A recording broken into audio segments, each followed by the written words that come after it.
Zea, maaari ka ba mag-lead ng prayer ngayong araw? Dito sa harap.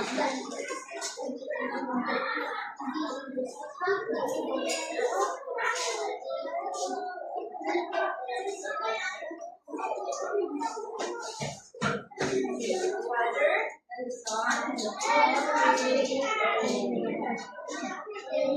Of God, my guardian dear, the good Son's love commits me here. Every day, be on my side, to light and guard, to rule and guide. Amen. Amen. Ngayon naman ay manatili tayong nakatayo upang yung alamin ang ating awitin ngayon.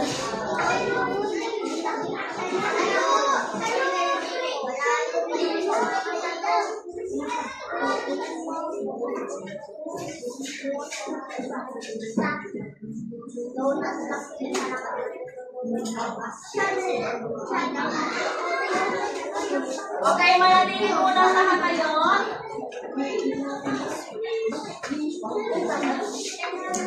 Talagang sumayaw ang lahat.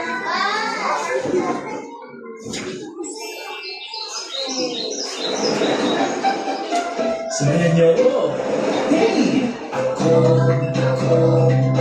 sa komunidad. Ako sa komunidad. Ako sa komunidad. Ako sa komunidad. Sumayaw at komunidad kita. Sumayaw at tulad ng lahat. Sumayaw at komunidad kita.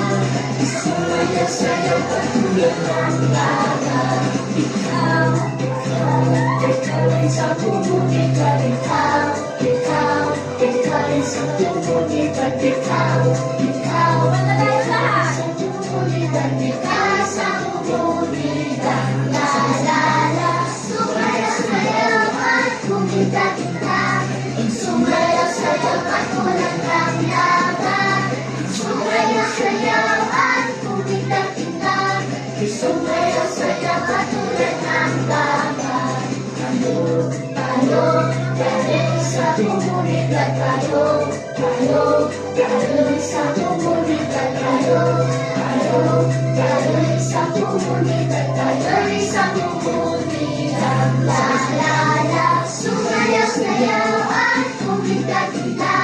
Sumayaw at tulad ng lahat. Sumayaw at komunidad kita. Sumayaw at tulad ng lahat.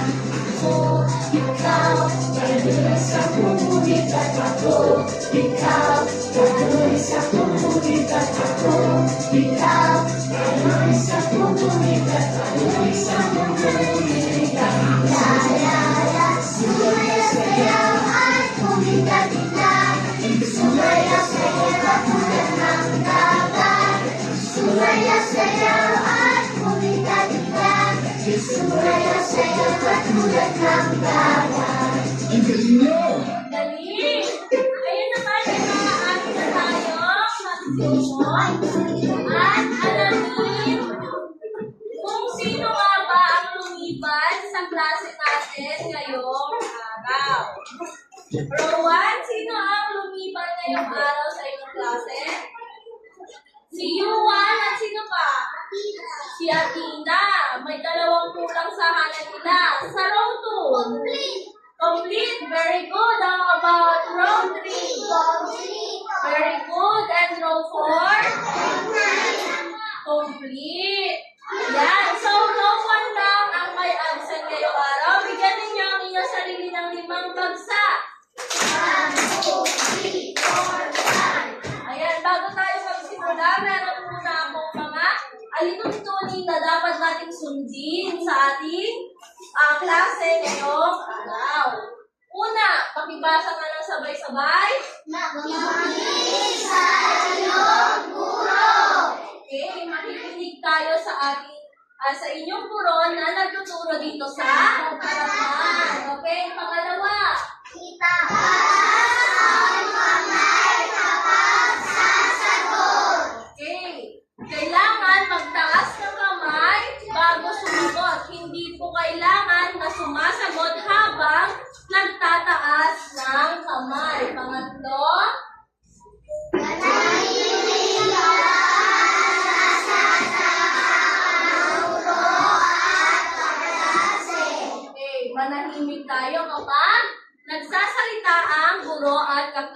natin. At panghuli, siguraduhin na ang iyong upuan ay malinis. okay, tignan nyo nga ang ilalim ng inyong mga upuan kung ito ay malinis bago tayo magsimula sa ating aralin. Okay, malinis na ba ang lahat? Ngayon ay meron akong munting palaro. Gusto nyo bang maglaro? Tatawag lamang ako ng ilang estudyante at ang gagawin lamang nila ay tutukuyin kung ang larawan ay helping o non-helping action. Sino ang gusto? Magtataas lang po ng kamay kapag gustong magsagot. Hindi kailangan magsalita. Princess,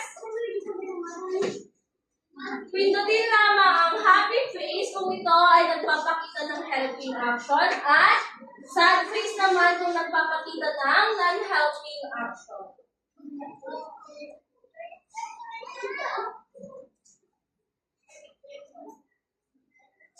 Okay, ang larawan ay nagpapakita ng helping action. Ano nga ba ang ginagawa nila? Okay, nagwawalis, nagtutulungan, magwalis. Pangalawang larawan naman ay Cindy, maaari mong subukan.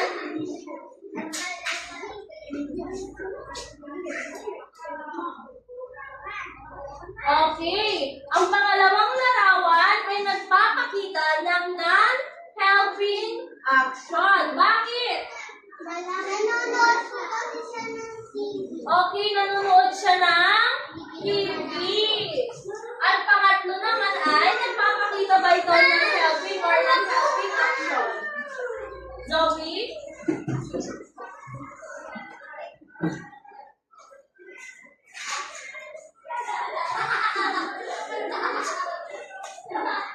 Okay, ito ay nagpapakita ng helping action. Nagtutulungan sila magtanim ng halaman. At pang-apat, Ivy.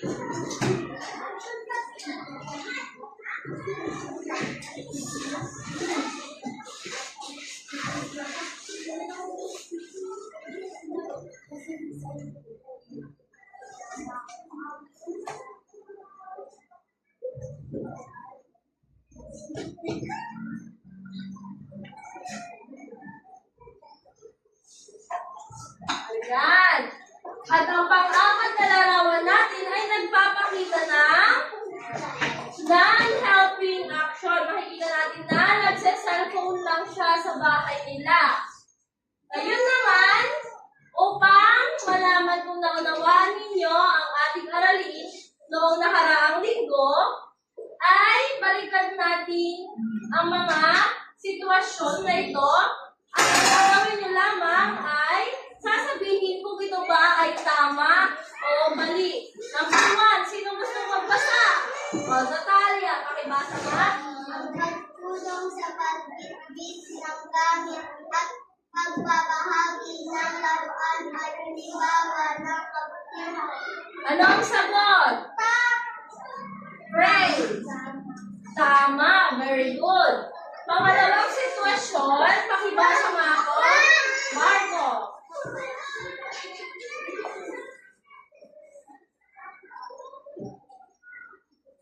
Pakilakasan ng boses.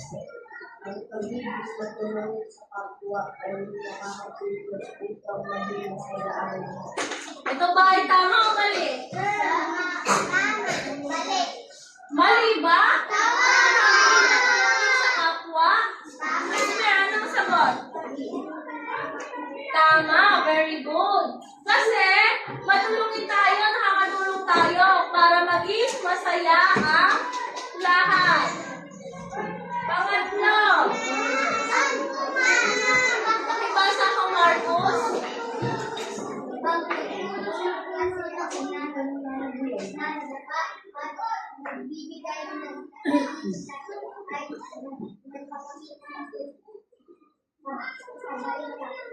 ba ay tama o mali? Dali kami. Kayo. Tama. Very good. At panghuli ay okay. Ganun pa rin, ang pagtulong ng klase na lalapa at pagbibigay ng ngiti ay nagpapakita ng kabaitan. So lahat ng sitwasyon na binasa nyo ay nagpapakita ng tamang gawain. Ngayon naman, hahatiin ko kayo sa dalawang grupo. Ito ang magiging group 1 at ito ang magiging group 2. Ngunit sa bawat hanay, sa hanay 1 at hanay 2 ng group 1, pipili lamang kayo ng tig-isang miyembro na bubuo or gustong bumuo ng ating gawain. So, pag-usapan nyo na kung sino ang miyembro dito at dito. Tig-dalawa lang. Sino ang miyembro na dito? Isa lang. Dito sa hanay. Si Zoe, tapos si Zoe at Josie.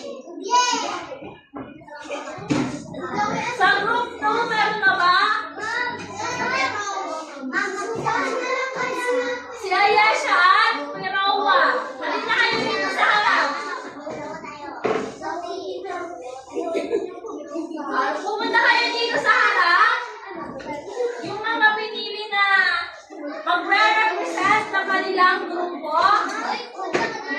Ngayon, bibigyan ko kayo ng dalawang envelope. Ang gagawin nyo lang ay magpapaunahan kayo na buuin ito doon sa ating chart.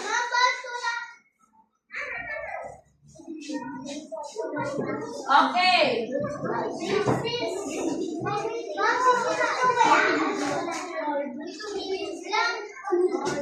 Okay, 2 minutes. I will give you 2 minutes para tapusin ang inyong puzzle. Mag-hand ko rito. I-hand ko siya.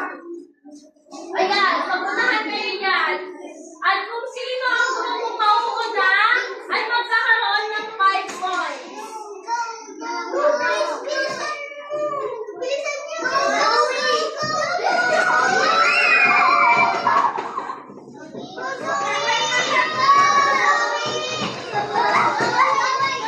Okay, manahimik sa dito tayo.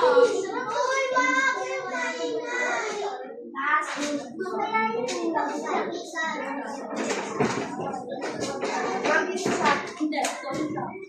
So, one pa po.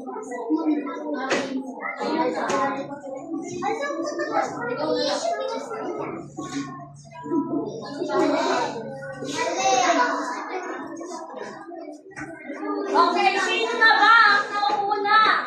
Ang group 1 na ba o group 2?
Check mo yun, mga sobra sila. Ilan yung piraso ng inyo? 1,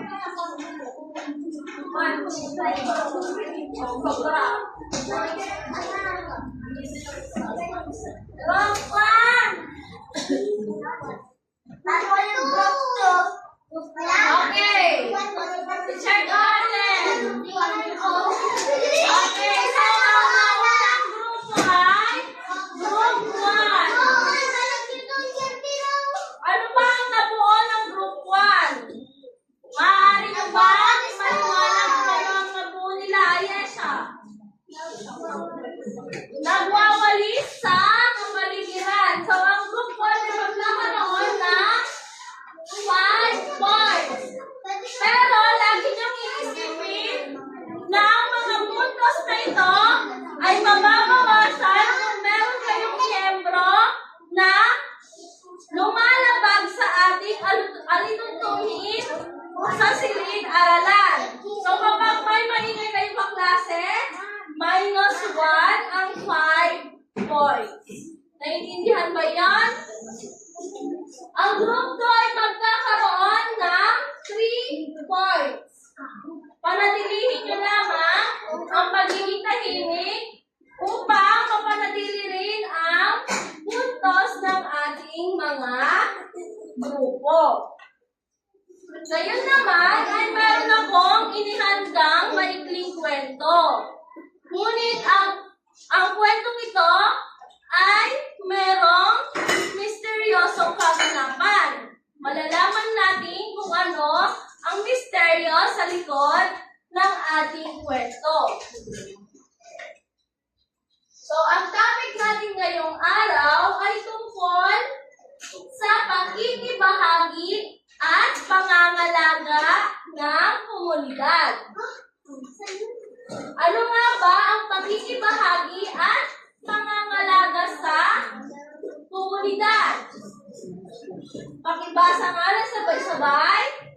Pakikibahagi sa pakikisa at pagtulong sa mga gawain o proyekto.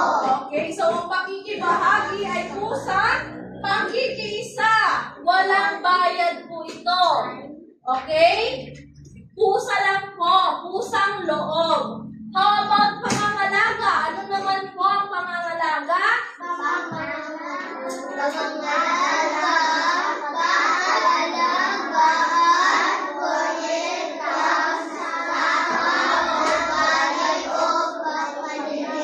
So, ang pangangalaga naman po ay pag-aalaga at pagprotekta sa tao, bagay o kapaligiran. Ngayon naman, basahin natin ang mga gabay na tanong na maaari nating makita ang sagot sa ating kwentong babasahin mamaya. Number 1, sino gusto magbasa? Sini. Sino ako na Tumayo, Sini. Sino ako na ako ang kwento at saan naganap ang kwento o ano ang tagpuan ito? Okay, number 2, sino gusto magbasa? Ivy.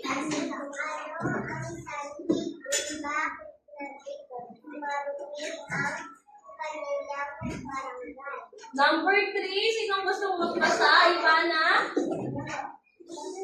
Yes po. Tumayo po.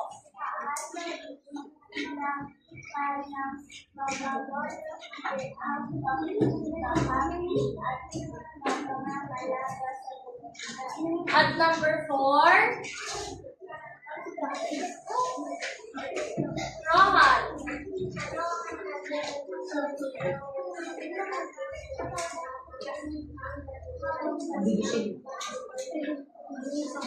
At ang panghuli ay, ano ang aral na natutunan mo mula sa kwento?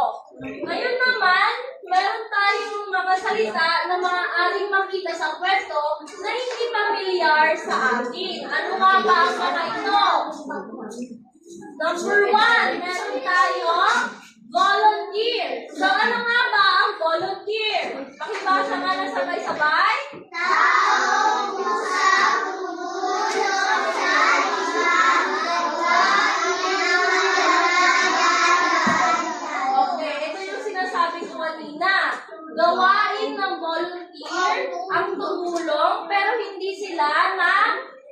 bayan. Pusang loob yun. Number 2, meron tayong detective. Ano nga ba ang detective?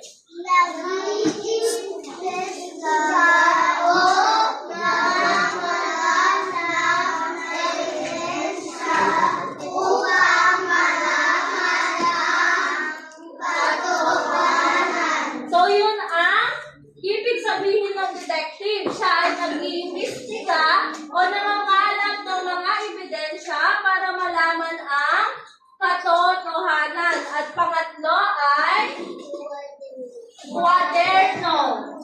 Sino may alam ano ang kwaderno? Sino sa inyong may alam? Aklat. Basahin na natin.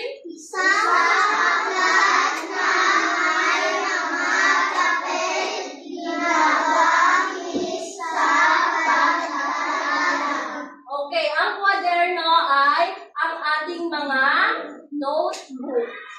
Yun ang kwaderno. Okay, handa na ba kayong makinig sa ating kwento ngayong araw? Okay, titignan natin. Basahin na lang sabay-sabay.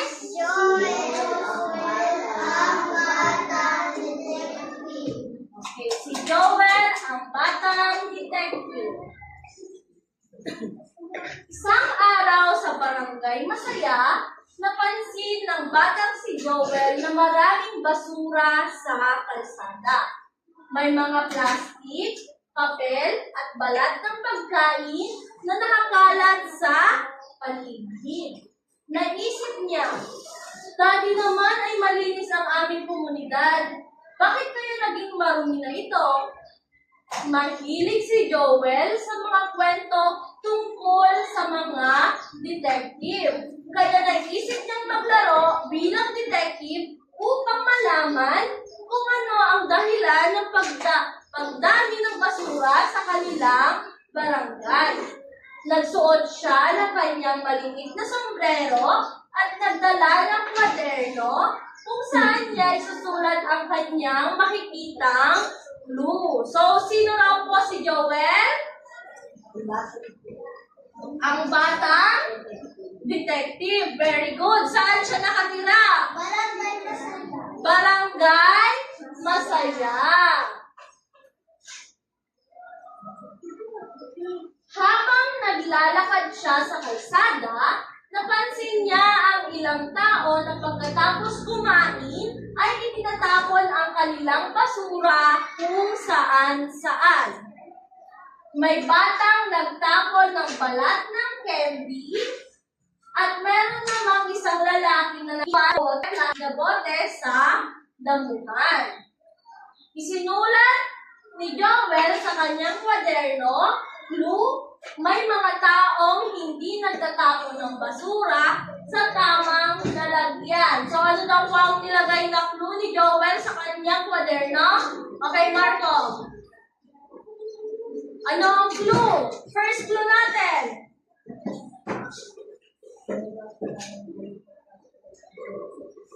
Very good. May mga taong hindi nagtatapon ng tama sa tamang lalagyan. Okay, ituloy natin ang kwento. Doon naunawaan ni Joel na ang kalinisan ng komunidad ay nakasalalay sa pakikibahagi at pangangalaga ng bawat isa. Hindi sapat na may naglilinis lamang, kailangan ding matutong magtapon ng basura sa tamang lugar. Okay, tamang basurahan. Kinabukasan, nagpasya si Joel na makibahagi rin sa volunteer. So, ano na po ang napagpasyahan ni Joel? Mag-volunteer. Marco. Makibahagi sa volunteer. Sumali sa mga volunteers. Sumama siya sa mga kabataan sa kanilang barangay upang maglinis ng paligid at magpaalala sa iba na pangalagaan ang kanilang komunidad. Dahil sa sama-samang pagtutulungan, muling naging malinis at barangay masaya. Okay, balikan natin ang mga gabay na tanong. Sino ang pangunahing tauhan sa kwento at saan naganap ang kwento? Elistin.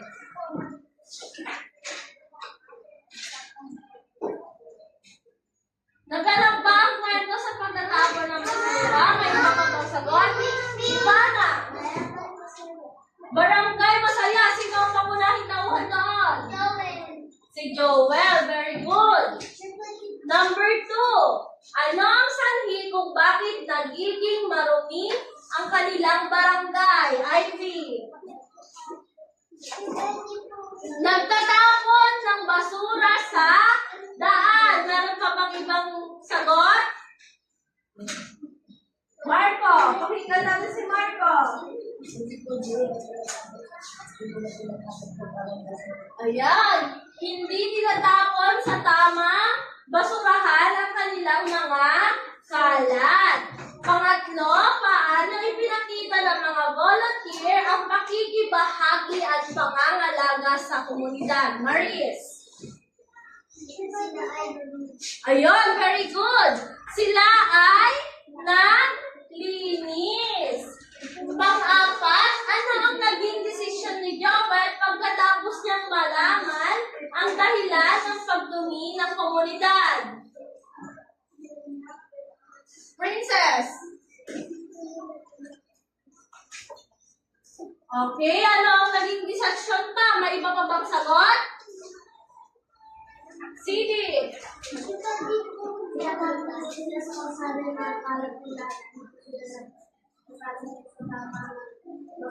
Okay.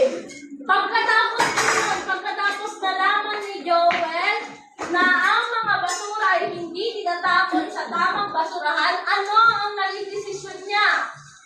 Elistin. Ayun, nakibahagi siya sa volunteer, sa mga kabataan, nag-volunteer na maglinis ng kalat sa kanilang komunidad. At ano ang aral na natutunan mo mula sa kwento?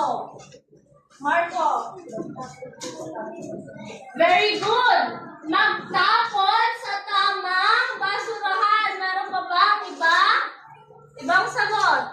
Jacob. Huwag magtapon kung saan-saan. Meron pa bang ibang sagot?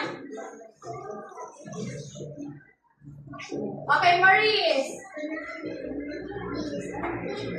Okay. Ngayon, bigyan ninyo ang inyong sarili ng 5 palakpak.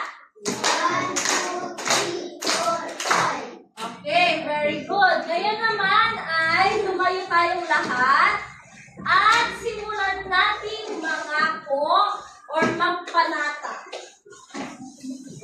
Ang gagawin nyo lamang ay itaas ang inyong kanang kamay at sundan ang aking sasabihin.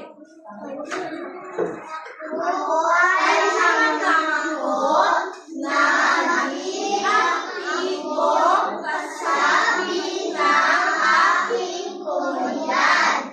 Makikilahok ako sa mga programa at gawain na makatulong sa kalusugan, kalinisan at kalusugan ng aming pamamayan.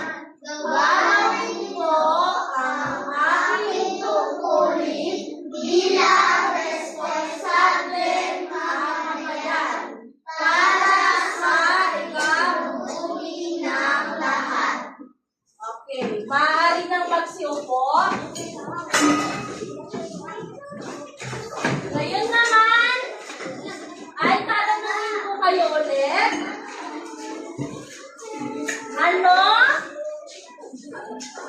Ano ang ibig sabihin ng pakikibahagi? Elistin, pagtulong sa ating komunidad, ano pa? Bukod sa pagtulong, ano pa ang pwedeng ano natin sa pakikibahagi? Marco.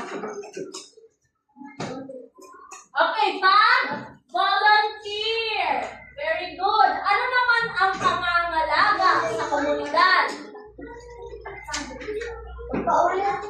Ano po ang kahulugan ng pangangalaga sa komunidad? Marco. Okay. Palatilihin, malinis, or gawing malinis ang komunidad. Ano pa? Huwag magtapon kahit saan. May iba pa bang kamay? Sige. Ano pa ang kahulugan na pwedeng ilagay sa pakikibahagi at pakikisa? Ay, pakikisa. Pangangalaga. Magtulungan sa kapwa. Ano ang halaga ng pakikibahagi at pangangalaga sa komunidad? Ano ang kahalagahan nun? Maris. Okay, very good. Ang pagpapanatiling malinis sa ating kapaligiran ay pwedeng maging kahalagahan sa pakikibahagi at pangangalaga sa komunidad. Ngayon naman ay hahatiin ko kayo ulit sa tatlong grupo. Group 1, Group 2, Group 3. Group 1 kayo, Group 2 kayo, at Group 3 kayo. Okay? Magpunta kayo sa inyong station. Dito ang Group 1, doon ang Group 2, at doon sa likod ang Group 3. Okay, mamili kayo ng leader, no? Na pwede.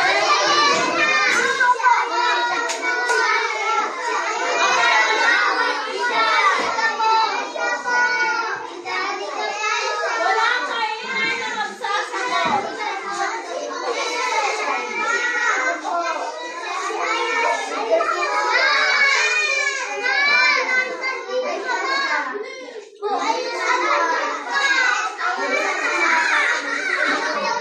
Zoe!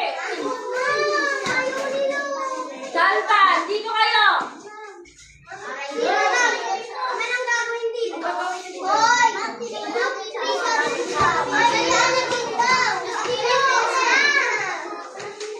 Kukuha kayo ng partner.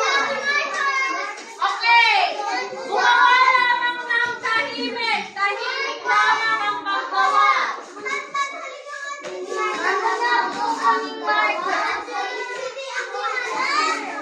Walang kaingay na magsasagot.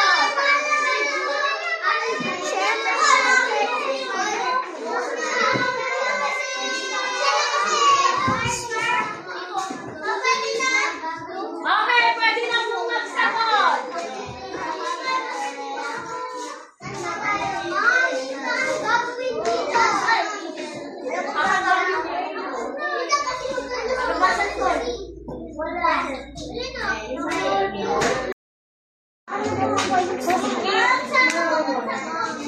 Mupo, sino yung mga nakatayo? Anong grupo yung mga nakatayo?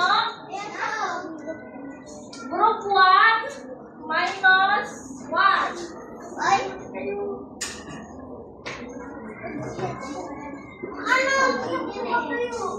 Okay, tapos na ba ang lahat?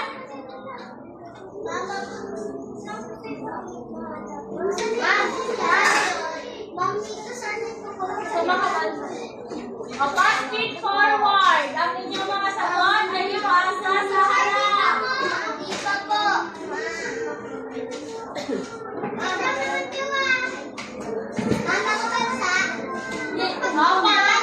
Pakikopya sa mga bansa notebook.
Okay, kopyahin niya sa mga ano.